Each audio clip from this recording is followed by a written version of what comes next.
भगवान शिव के द्वारा प्रदत्त 112 विधियों में प्रवेश के लिए अपनी पात्रता आपने विकसित की।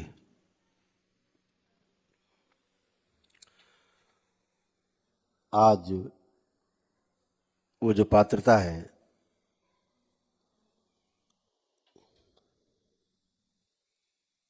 उसकी पहली सीढ़ी बहुत रोमांचकारी होती है।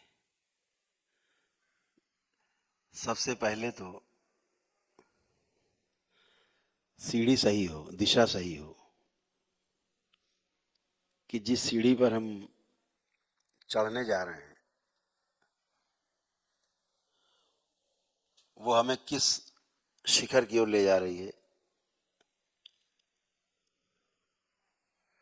सीढ़ी सीढ़ी है, ऊपर भी जाती है, नीचे भी जाती है। अभी तक की जितनी भी आपकी यात्रा रही है सीढ़ी से नीचे जाने की यात्रा रही है। मंत्र दीक्षा का पड़ाव पूर्ण होने के बाद, उसका दशांश सिद्ध होने के बाद आज पहली बार आपकी कुंडलिनी जो है वो ऊर्ध्वगामी हुई है।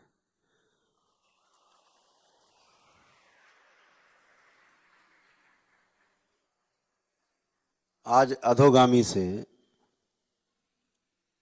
ऊर्ध्वगामी हुए हैं, नीचे से आज ऊपर की यात्रा शुरू हुई है और होश पूर्वक शुरू होने जा रही है। अभी तक सारी यात्रा बेहोशी में नीचे की ओर थी, अधोगामी थी। वह जो अधोगामी यात्रा है वो हमें तमाम प्रकार के दोषों से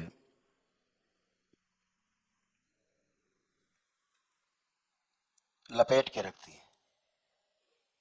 हम उससे चाह के भी नहीं छूट पाते। अगर परम पूजनी बाबा जी जैसा पूर्ण गुरु नहीं प्राप्त है इस पृथ्वी पे तो यात्रा तो होती रहती है। आप इस खुशफहमी में रहते हैं यार हम तो यात्रा कर रहे हैं, लेकिन किधर की कर रहे हैं ये पता नहीं होता है और असल में आप नीचे की ओर यात्रा कर रहे होते हैं। जब पूर्ण गुरु मिलता है, एक सच्चा मार्ग दर्शक, एक पथ प्रदर्शक, परम पूजनी बाबा जी जैसा, जिनसे आज आपको तंत्र की दीक्षा मिलने जा रही है, तभी आप ऊपर की ओर गति करते हो, ऊर्ध्वगामी होते हो और पार जाने की यात्रा करते हो। तंत्र जो है शब्द का अर्थ बहुत गहरा है। इसको तंत्र का अर्थ टोना टोटका बिल्कुल नहीं है, जादू टोना बिल्कुल नहीं है। तंत्र का अर्थ बहुत व्यापक है। तंत्र का अर्थ ही व्यवस्था है। यह शब्द जिसमें भी जुड़ जाता है वहां पता लगता है कि यहां व्यवस्था है। जैसे लोकतंत्र एक व्यवस्था है, राजतंत्र एक व्यवस्था है, स्वतंत्र एक व्यवस्था है। तो जितना भी तंत्र है व्यवस्था का द्योतक है और जितना टोना टोटका जादू टोना है ये अव्यवस्था की निशानी है, उसके चिन्ह है, जिनको आप भोग के आए, जिनको आपको दरबार ने धो के मांझ के आपको आपके परिवार को बाहर निकाला, जिससे वो अव्यवस्था है। तंत्र कभी किसी का नुकसान नहीं करता। नुकसान उसी का होता है व्यवस्था में जो व्यवस्था को स्वीकार नहीं करता है, व्यवस्था के विरोध में जीता है, व्यवस्था के विरोध में चलने की कोशिश करता है। नुकसान उसी का होता है।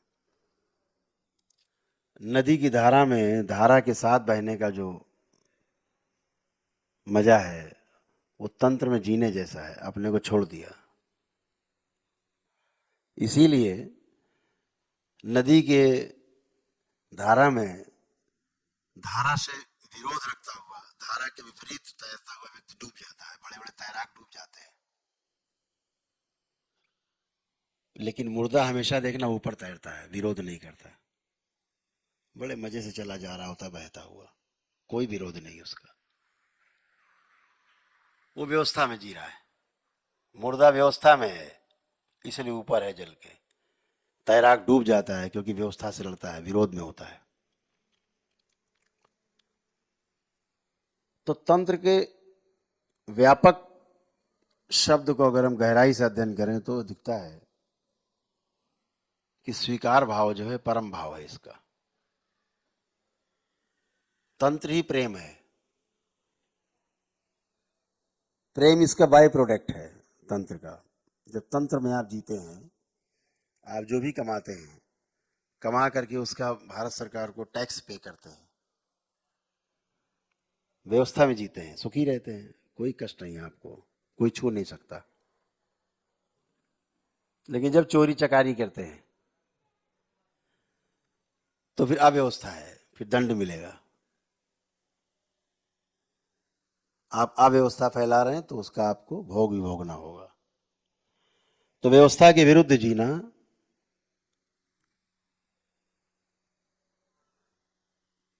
संकट को दावत देने जैसा है। इसीलिए टोना टोटका जादू टोना करने वाले लोग भी और करवाने वाले लोग भी कुत्ते की मौत मरते हैं। अपना ये भी और वो भी दोनों जीवन नष्ट कर लेते हैं, लौकिक पारलौकिक दोनों ही नष्ट। बचना है, और उसको आपने भोगा है सबने, उस कष्ट को आप और बेहतर जानते हैं। आपसे अच्छा अनुभव किसी को नहीं है जो तंत्र दीक्षा लेने लोग जाते हैं, बहुत अनुभव आपके पास है। तो ये जो व्यवस्था है ये प्रेम का ही दूसरा रूप है। प्रेम में सिर्फ समर्पण है, एक गहरा समर्पण है प्रेम में। प्रेम में कोई तर्क नहीं है, कोई कुतर्क नहीं है, कुछ नहीं सुनना है, सिर्फ प्रेम है। तो मदद करनी है, सहायता करनी है, सहयोग करना है, अच्छा करना है, अपने जैसे बनाना है, अपने में समा लेना है, ये प्रेम है। द्वैत से अद्वैत की यात्रा, ये प्रेम की यात्रा है। अद्वैत हो जाना, नैतिक और अनैतिक से परे हो जाना, अद्वैत है। तो तंत्र कभी भी यह वस्तु नैतिक है कि अनैतिक है इसकी बिल्कुल परवाह नहीं करता। तंत्र ये बिल्कुल परवाह नहीं करता कि धर्म क्या है, आप किस धर्म को मानते हो, कोई परवाह नहीं करता है। तंत्र ऐसे काम करता है जैसे औषधि।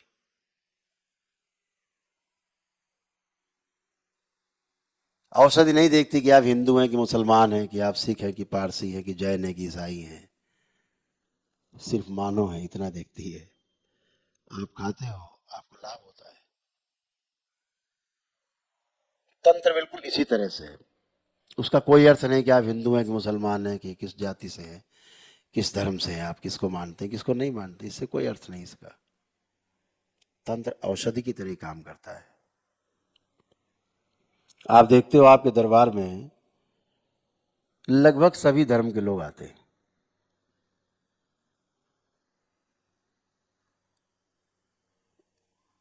कुछ बहुत कम,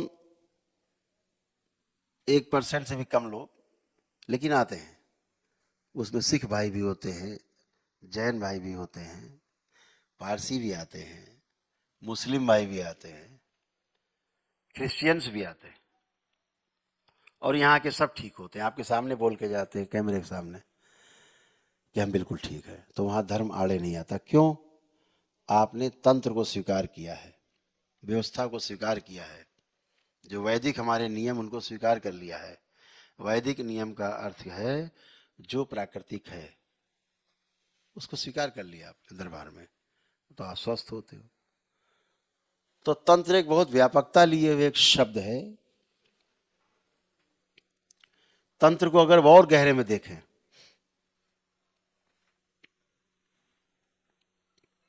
तो तंत्र सिर्फ ये परवाह करता है कि कैसे होगा, करना है, बस लक्ष्य प्राप्ति करनी है। कैसे भी हो आपको स्वस्थ करना है, अच्छा करना है, किसी भी तरह से। तो परम पूजनीय बाबा जी के संरक्षण में जो आपको तंत्र की दीक्षा मिली है, अभी परम पूजनीय बाबा की ओर से, माँ की ओर से आप सबको और गहरी सुरक्षा मिलेगी, और उस सुरक्षा को भेदने वाला इस सृष्टि में अभी कोई अवतरित हुआ नहीं है।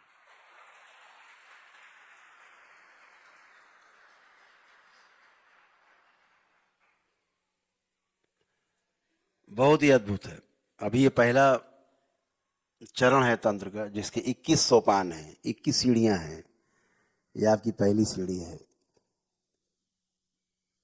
तंत्र में प्रवेश करने की, और बड़ी अद्भुत है। इसी में आपको बहुत अद्भुत अद्भुत आपको अनुभव होंगे, बहुत अनुभव होंगे, जबरदस्त अनुभव होंगे। बहुत आनंद आने वाला है आपकी साधना में आपको।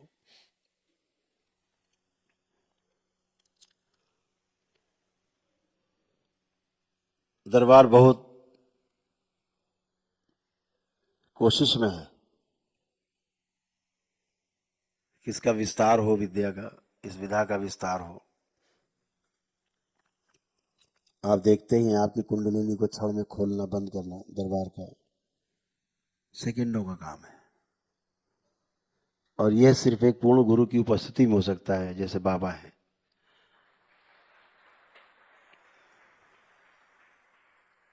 आपकी अरबों खरबों स्मृतियां जो है वो नष्ट की जाती हैं।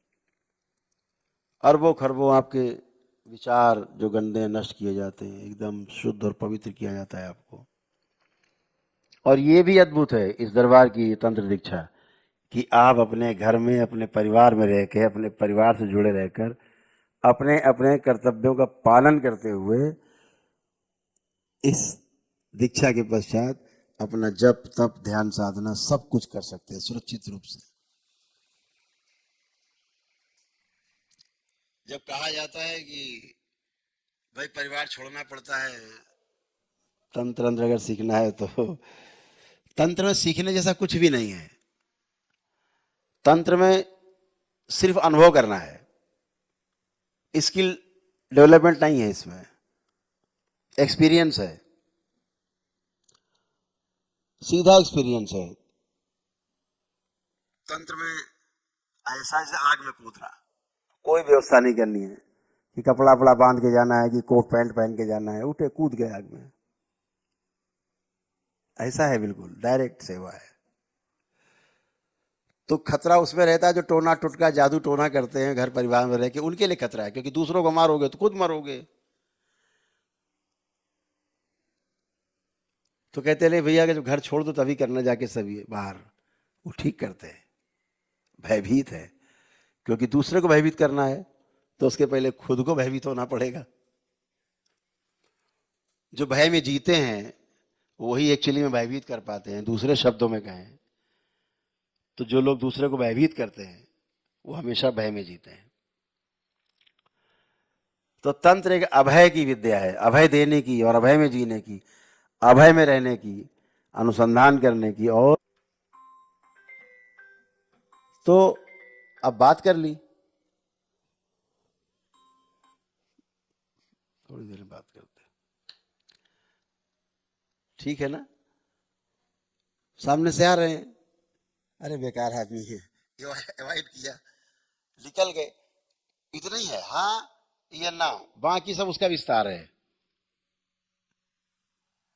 तो जो हाँ या ना है,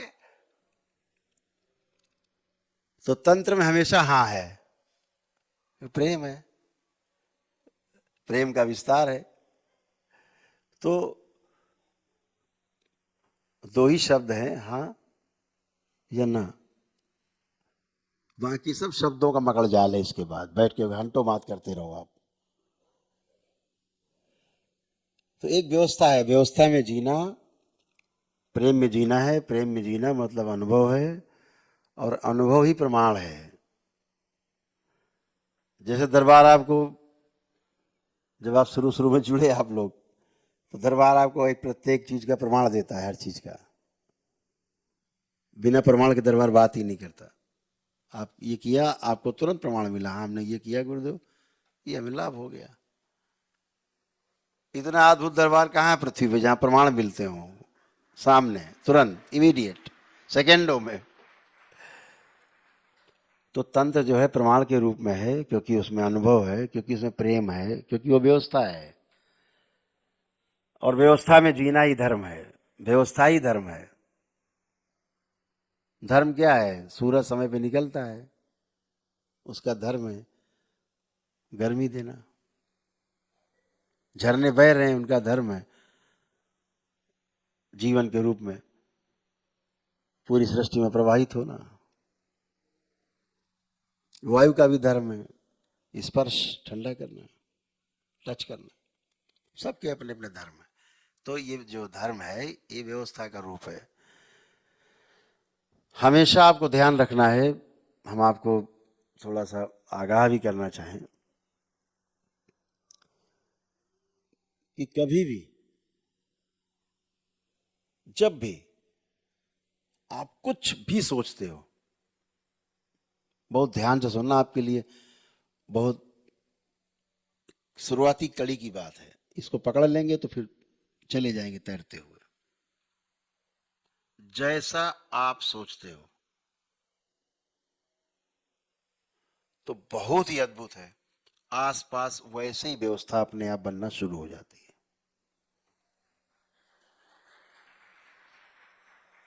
अगर आप मकान बनाने के बारे में सोचते हो तो मकान बनाने के बारे में सोचते सोचते व्यवस्था वैसे ही बनने लगती है। पहले जमीन खरीदना किसी तरह से, फिर किसी तरह से थोड़ा थोड़ा बनाते गए, बनाते गए, बनाते गए, फिर मकान बन गया, फिर लिप पुत गया, फिर घर में प्रवेश कर गए। तो चाहे आप सृजन की ओर जाएं, चाहे विध्वंस की ओर जाएं, इसमें सृष्टि आपको बिल्कुल रोकती नहीं। आप स्वतंत्र है। कि मनुष्य जो है एक ऐसा प्राणी है पृथ्वी पे जिसके पास कर्म की स्वतंत्रता है। कर्म की स्वतंत्रता केवल मनुष्य के पास है। लेकिन एक बार कर्म कर दिया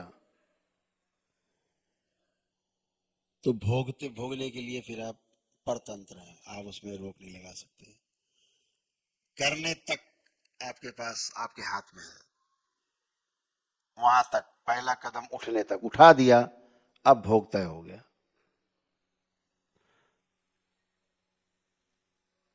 तो कर्म स्वतंत्रता वहीं तक है जहां तक हमने अभी कर्म नहीं किया है। किया, भोग तय हो गया। तो मनसा वाचा कर्मणा, जो मैं बार बार कहता हूं, सबको आगाह करता हूं कि किसी के विरुद्ध सोचने से भी आपके भोग तय होते हैं। करना तो बहुत बाद में आता है। मनसा वाचा, मनसा मन में केवल सोचा, हाँ, भोग तय हुआ। क्यों? जैसे ही आपने सोचा, शरीर के अंदर एक केमिकल रिएक्शन होता है। जैसे किसी के बारे में गलत सोचा, क्रोध आया अंदर, एक ग्लैंड्स खुलेगी, उससे रिलेटेड थोड़ा सा रस निकलेगा, खून मिल जाएगा, जहर है वो। अब लालच करते हैं, अहंकार करते हैं, ग्लैंड्स खुलती है, शरीर के अंदर ग्लैंड्स हैं, उससे कुछ रस निकलता है, उससे संबंधित टपकता है खून में, जहर, और आपकी लाल रक्त कणिकाओं को मारना शुरू करता है। चिंता करते हो तो भी यही होता है। कोई भाव लाते हो आप तो यही होता है। इसी प्रकार जब विश्वास करते हो आप, आस्था करते हो दरबार में किसी भी के प्रति, आपकी आस्था, आपका विश्वास, तो एक अनेक प्रकार की ग्रंथियां, उनमें से वो ग्लैंड्स खुलती हैं जो उससे रिलेटेड है उस भाव से, और वो टपकती हैं आपके खून में, मिलती हैं, तो आपको आनंद का अनुभव होता है।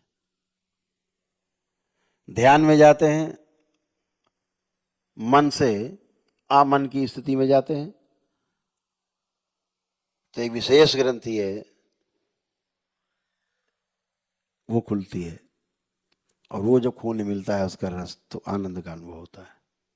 सुख, निरंतर सुख, शांति, संतोष और आनंद, ऐसा अनुभव होता है। तो ये सभी चीजें आपको ये ध्यान रखना है कि हमारे सोच से ही मामला शुरू हो जाता है। तो सोच अपनी एकदम जैसे समझिए कि, और दो चीजें बहुत खतरनाक हैं। एक क्रोध, जब शक्ति आती है तो क्रोध आपको विचलित कर सकता है, आपको नष्ट कर सकता है, ये ध्यान रखिएगा।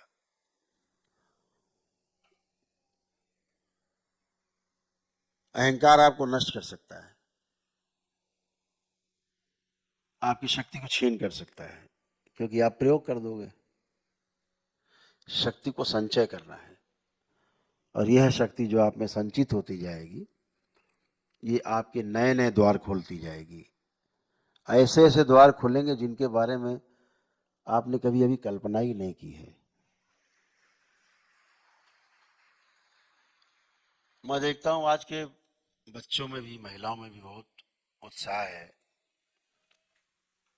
मेरे ख्याल से 35% से ज्यादा बच्चियों ने और महिलाओं ने भी दीक्षा में भाग लिया है। उनको भी तंत्र दीक्षा का पात्रता में उनका चयन हुआ है। बहुत ही अद्भुत है। तंत्र दीक्षा में ऐसा पहली बार हो रहा है कि जो महिलाएं, बच्चियां और नौयुवक बढ़ चढ़ के भाग ले रहे हैं।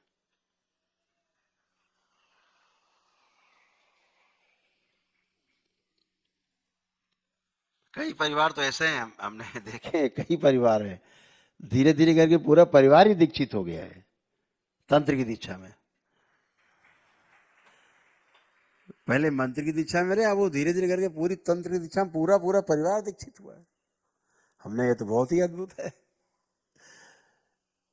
तो हमेशा जो सोच विचार है उस पर ध्यान अपना रखना है।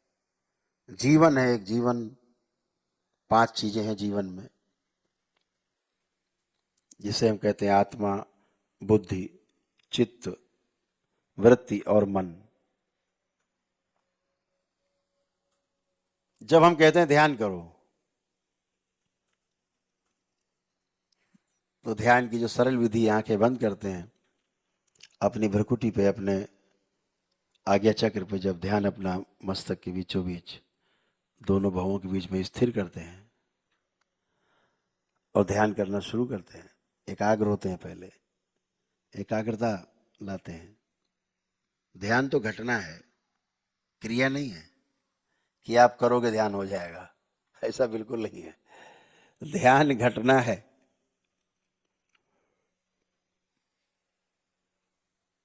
ध्यान के लिए तैयार होना क्रिया है। मेडिटेशन ध्यान नहीं है, एकाग्रता है। तो एकाग्रता एक क्रिया है, घटना नहीं है। तो जब हम एकाग्र होते हैं एक बिंदु पर, वो क्रिया है, लेकिन ध्यान घटना है, घटित हो जाएगी। जैसे निद्रा, आप सोने का उपक्रम करते हैं, अपने बिस्तर पे जाते हैं, आप बिस्तर हिस्तर लगाते हैं, तकिया किया रखते हैं, ठीक से चादर आदर ओढ़ते हैं, लेटते हैं, ये क्रिया है। लेकिन जो निद्रा है वो घटना है। निद्रा कब आपको आ जाती है आपको पता ही नहीं लगता। बाकी सब चीज पता है आपको, बिस्तर बिछाया, लगाया है, चादर बिछाई है, ओढ़ने के लिए रखा है, रजाई गद्दा, है ना, ये सब आपको पता रहता है। लेकिन लेट गए और थोड़ी देर बाद सो गए, कब सो गए पता नहीं, वो घटना घटित हो गई। ऐसे ही ध्यान है। तो निद्रा मूर्छा में घटना घटित हुई है, और ध्यान होश पूर्वक है, पूरा पूरा होश है, वो ध्यान है।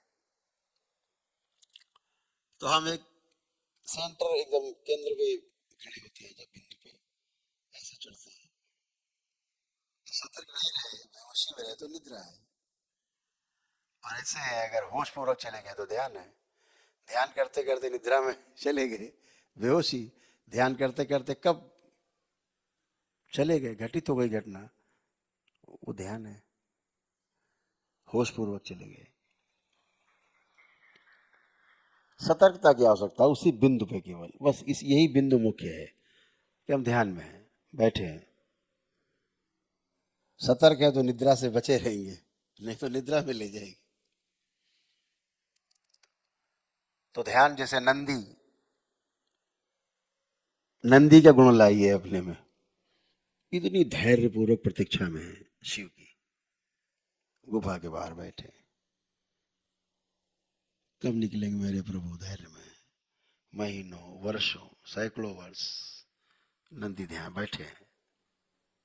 ऐसी प्रतीक्षा जब आपकी हो जाएगी तो जो घटना घटी, बहुत अद्भुत घटना जो घटती है, उसका नाम ध्यान है।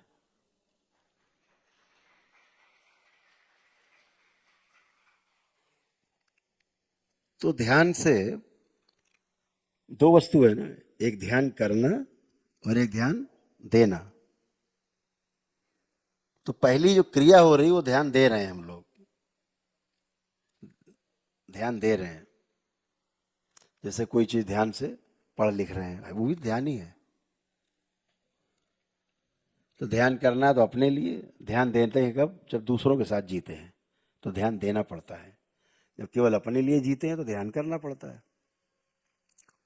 और दोनों प्रकार के ध्यान बहुत अद्भुत हैं। अगर दोनों में सतर्कता बनी रहे, होश पूर्वक ध्यान दें और होश पूर्वक ध्यान करें, तो अद्भुत है, लाइफ बदल जाती, पूरा गेस्टाल्ट चेंज हो जाता है।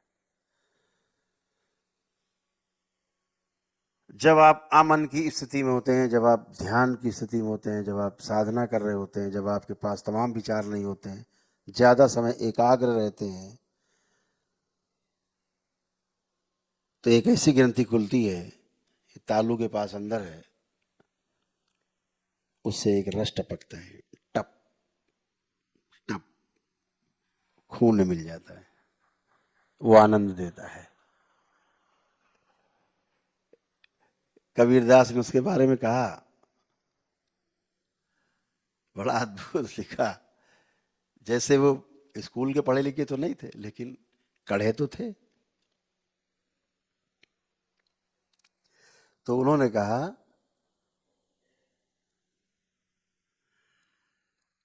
कि बरसे कंबल और भीगे पानी। अद्भुत कहा, बरसे कंबल भीगे पानी। तो वही अद्भुत है, वो तालू से टपकता है रस, जैसे पपीहा।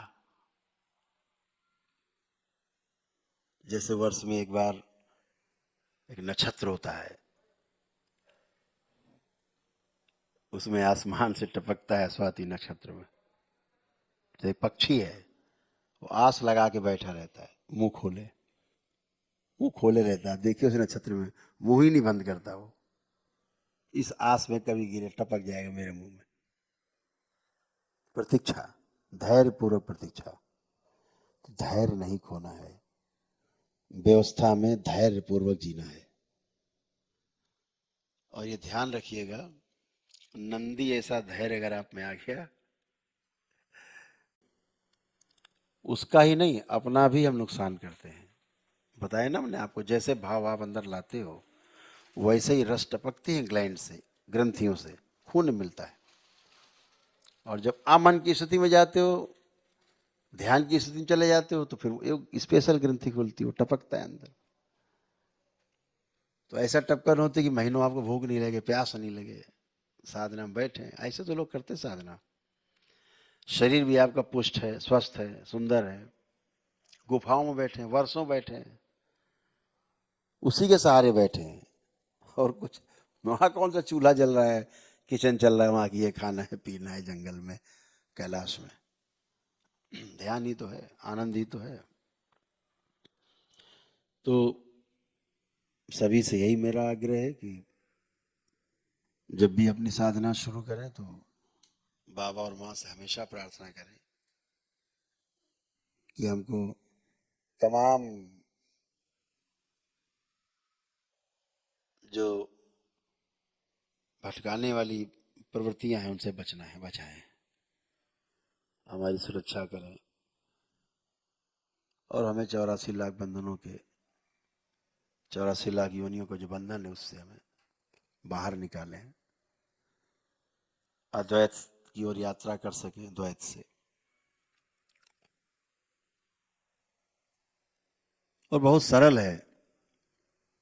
अगर आप देखो, जैसे हम आपसे कहें कि आप ध्यान करो, तो आप कभी भी देखना ध्यान करते समय आप 1 आध मिनट में हम कहें चलो अपने मस्तक पे आज्ञा चक्र पे ध्यान करो, आप करोगे। या हमने कहा चलो अपने मूलाधार पे ध्यान लगाओ, तो आप जहाँ भी ध्यान लगाते हो, आपने ध्यान लगाया तो क्या घटना घटेगी? आप टेक ऑफ कर जाते हो, उड़ गए, फ्लाई कर गए, बम्बई पहुंच गए, अमेरिका पहुंच गए, मौसी के यहाँ पहुंच गए सेकेंडों में। और फिर एकदम आपको होता अरे वहाँ कहाँ पहुंच गए, फिर वापस फिर अपने को स्थिर करते हो आप। ऐसे आप 10, 20, 50 बार, 100 बार पूरे ध्यान के समय करते रहते हो। धीरे धीरे फिर 100 बार होता तो 70 बार होने लगेगा, धीरे 50 बार होने लगेगा, फिर 40 बार होगा भटकाओ, फिर 20 बार भटका होगा, फिर 10 बार भटका होगा, फिर 1 आध बार 2 बार होगा। ऐसे धीरे धीरे अनुभव होता जाएगा आपका। अब आप अगर इसको ध्यान से देखो कि मन तो एक ही है और वो चला गया कहीं बम्बई ध्यान करते करते, तो ये किसने देखा कि बम्बई चला गया? वो आपके अंदर से वो कौन देखता है कि अरे वहां कहाँ पहुंच गए, वापस आओ। तो हमेशा ध्यान रखो, आपका जो मन है, मन के ऊपर जो चौकीदार है, जो दृष्टि है जिसकी, उस दृष्टि का नाम है वृत्ति।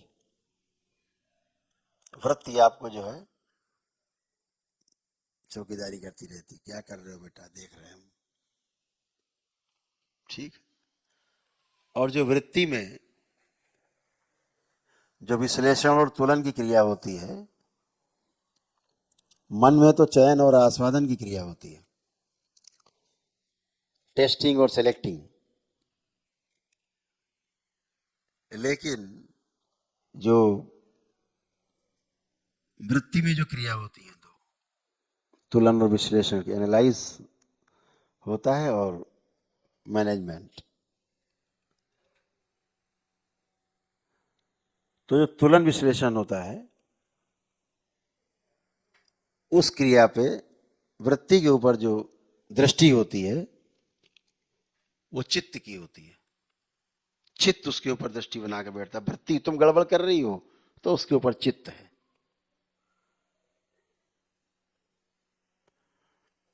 मन में दो, जैसे एटम होता है नहीं, तो अगर उसकी हम स्टैटिक्स पे बात करें या डायनेमिक उसे बात करें, तो मन में 2 और वृत्ति में 8 हैं और चित्त में 16 हैं क्रियाएं। 16 है प्रत्यावर्तन और 16 है परावर्तन। ऐसे 32 जो है स्थिति और गति है, स्टैटिक्स और डायनेमिक।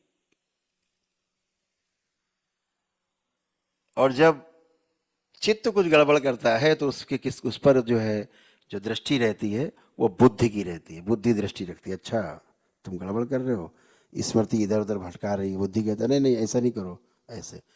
स्मृति कह रही इसने इसने हमको मारा था, इसको मारना है। बुद्धि कह रही नहीं नहीं मारना नहीं, बंद हो जाओगे, पुलिस पकड़ ले जाएगी, मुकदमा हो जाएगा। तो बुद्धि पीछे से ऊपर उसके नहीं नहीं ऐसे मत करना। स्मृति अपना काम कर रही, इससे ये मांगा जाए, बुद्धि करना ना ना ना, सम्मान गिरेगा, नहीं मांगना नहीं है, छोड़ो इसको। तो आपके जो चित्त है, उस चित्त में 32 क्रियाएं हो रही है।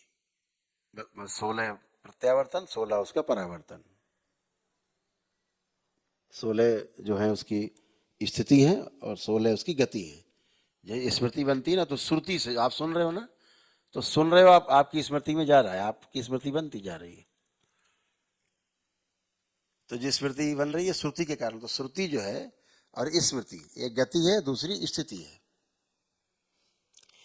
तो ऐसे ही फिर बुद्धि का जो नियंत्रण और उसका जो दृष्टि है वो चित्त में बनी रहती है, चित्त नियंत्रित रहता है और बुद्धि ठीक है। अब बुद्धि गड़बड़ हो गई, गड़बड़ करती है तो उसके ऊपर आत्मा, उसका प्रभाव रहता है। बुद्धि कहती है ऐसा नहीं, ऐसा करके ऐसा कर लेते हैं। आत्मा कहती है ठीक काम नहीं है यार, इससे भोग बढ़ेगा। बुद्धि कहती देखा जाएगा यार, भोग एक एक भोग सही।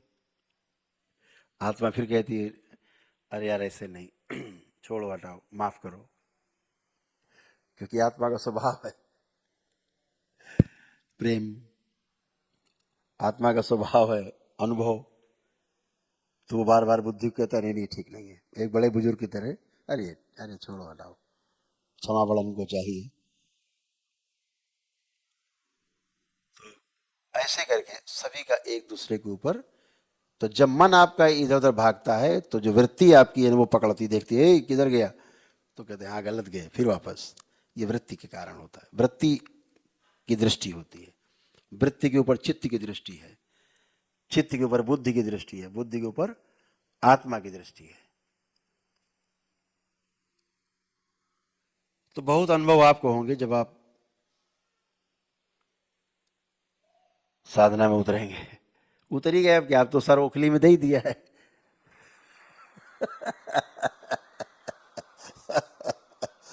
बहुत अद्भुत है।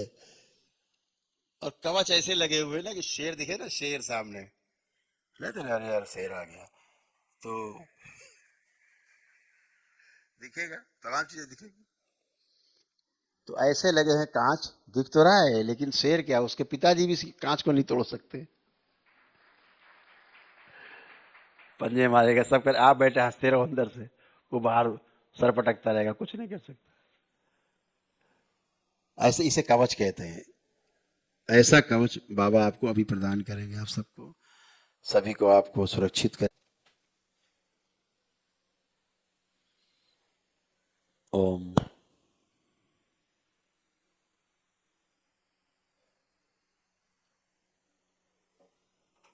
सभी लोग प्रेम से बोलिए सदगुरुदेव भगवान की।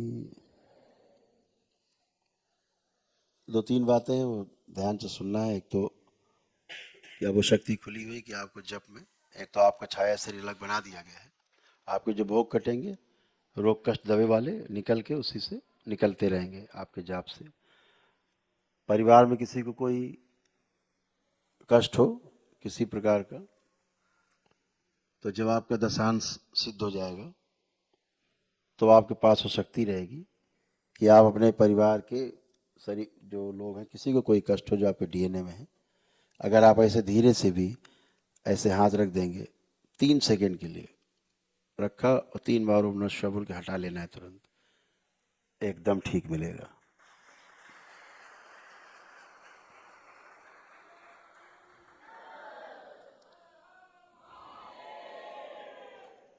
केवल 3 सेकंड में, और आप तो स्वस्थ रहेंगे ही रहेंगे। वो भी शक्ति खुली हुई है कि जो ऊर्जा ज़्यादा हो जाएगी तो अपने आप अंदर समाहित होती जाएगी, आपकी क्षमता बढ़ती जाएगी शरीर की। देखने में आ रहा था, आपने देखा भी होगा कई वीडियो, ऊर्जा बढ़ जाती थी तो लोगों को कष्ट होता था, फिर हम क्षमता बढ़ा के प्रवेश कराते थे ऊर्जा। तो अब वो स्वतः ही हो जाएगा, आपके पीछे चक्र लगा हुआ है, अपने आप वो ट्यून होता रहेगा।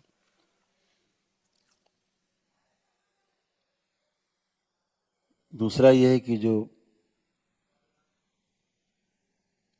दीक्षा आपने प्राप्त की इसका दशांश जब होगा, इसके बाद फिर इसका दूसरा चरण आएगा।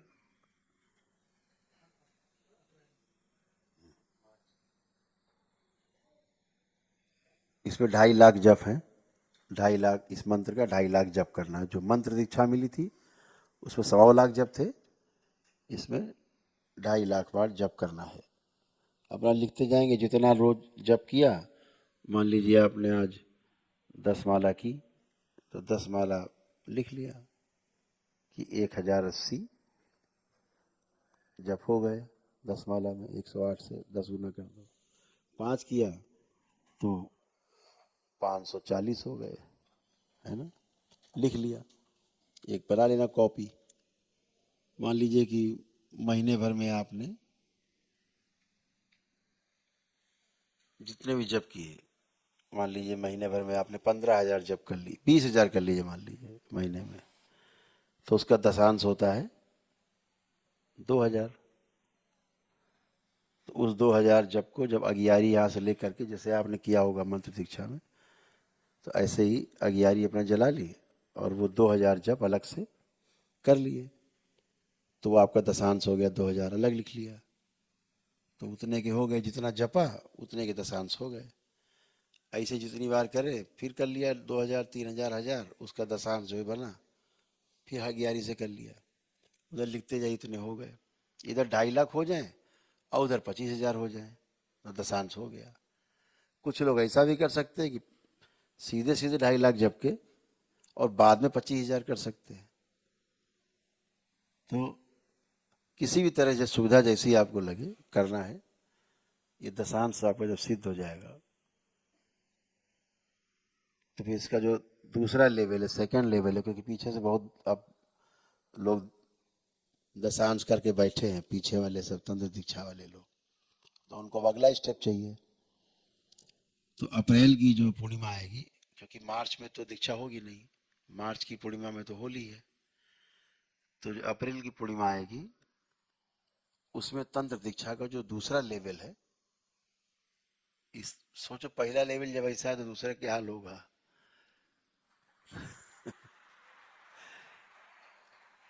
तो पहले लेवल वालों का जैसे चयन हुआ ना मंत्र दीक्षा से तंत्र दीक्षा में आने का, ऐसा ही जो ये लेवल है, जब आप दशांश करके आओगे फिर चयन होगा उसमें, तो उसमें से चयन होकर के तब दूसरे लेवल के लोग जाएंगे।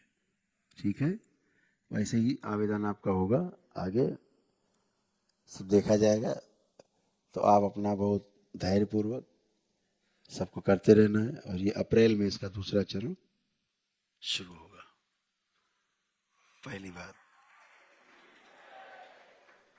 जो लोग विदेश में रह रहे हैं, नहीं आ पाते हैं, उनको चूँकि शामिल हैं दरबार से, और दरबार से ही वो मंत्र दीक्षा ही प्राप्त है, सभी कुछ है, तो उनको भी दीक्षा दी जा सकती है। जो विदेशों में बैठे आ पाने में असमर्थ हैं, तो सभी प्रक्रिया उनकी पूर्ण है ही, दीक्षा ही दीक्षा रह जाती तो ऑनलाइन एक व्यवस्था बनाई गई कि उनको भी किया जाए ताकि जुड़े रहें वो लोग।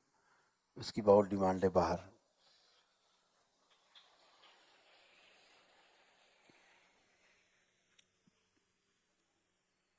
तो आप सभी लोग अभी पूरी तरह तैयार हैं, बाबा के अभी चरण वंदन करते हुए, दरबार के सेवक जैसा आपको बताएंगे वैसे बाबा का चरण वंदन करते हुए, और जो मंत्र है बाबा की ओर से और आपको प्रदान करेंगे।